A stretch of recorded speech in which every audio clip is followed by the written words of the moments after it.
I was doing a presentation for a community in Argentina, talking about what a design system is.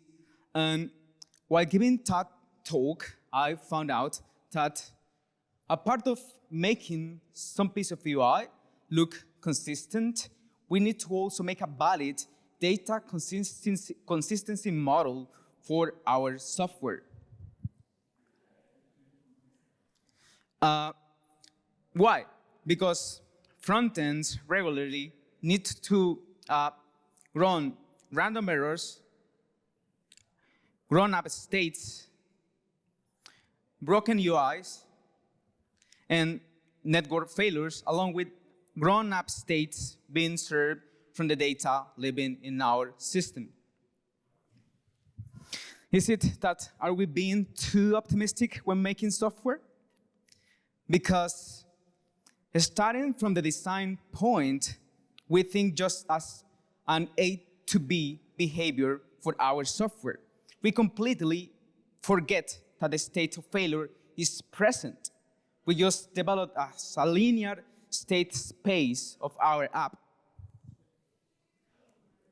Now, the products we are building today are distributed systems by default. That means that end clients need to handle, validate, and output information that has to be consistent with the data living on-chain. Now, if we think of a state, we can say that any piece of UI can be considered as a pure function of state, which basically takes on some data and outputs some UI. Now, let's continue to what is a consistent distributed system.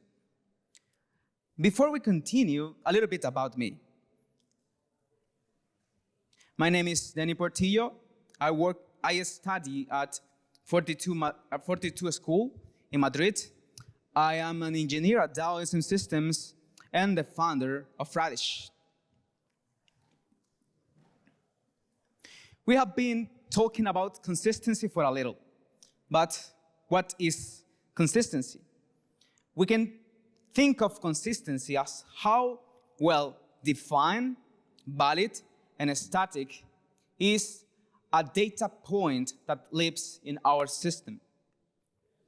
In other words, we can think of as simply each one data point distributed all over the world matches one another. Now, we can take in that as reference that a system that is consistent cannot have a statement that can be both true and false at the same time. Now, what is actually a distributed system? The father and the creator of the concept of a distributed system, Leslie Lamport, says that these are processes that are spatially distributed all over the world, and they use messages as a way of communicating one and another. Now, with the products we're building today, we can think of it as there's a computer that is an iPhone, and there's a computer that is the cloud, or a set of computers that are distributed all over the world, just as IPFS. But do these nodes, processes, elements actually communicate just by messages? Transactions, network requests, they actually communicate by events. So everything that happens in a distributed system can be thought of as an event. But when we think of something that happens right now, something that can happen in another place, something that can happen in the universe, we start incorporating the concept of an order of events, and we are also relying on a physical system. In this case, the time. And just as we're talking about time, time is relevant just as it is in the universe. So how do we order these events? We can think of the ordering of events in two types of ordering. There is the partial event, in which I think most of us are familiar with it.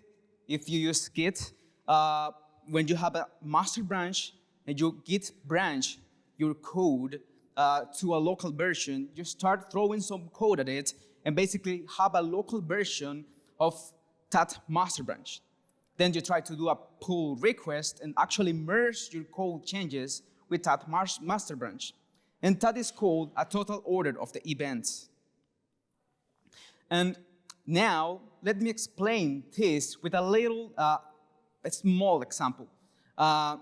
Imagine there's a data point that I want this input to modify a specific element, a specific data point. And now picture yourself as another person trying to actually modify the same data point. What will happen?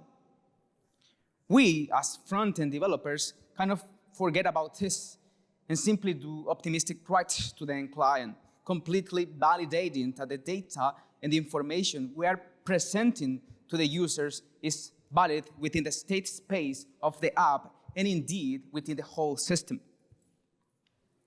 Now, to show a better presentation of what I'm trying to say, I will use Telegram as an example.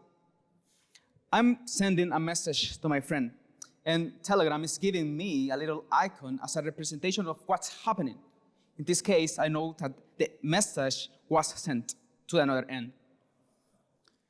And in this case, I know that the person has read the message. So I'm communicating one brain with another brain in this system. Now think of it. What happens if I have a network issue? Now imagine that Telegram didn't think of this little icon representing that there's a loading state within the system that has to be validated against a server or the data living within itself. This is the view that my friend is having. And after validating each data point, this is the view I have. By making these softwares look consistent and actually validate the state space of the whole system, we're making something I call Daft Punk complete software. If we jump back to the very beginning of my presentation, in which I said I was giving a talk to a community about design systems, I elaborated around this idea of making Daft Punk complete software. What does it mean? That our software is harder, faster, better, and stronger. It's harder to fail, faster to ship, which leads to better results, and of course, to stronger products. Thank you.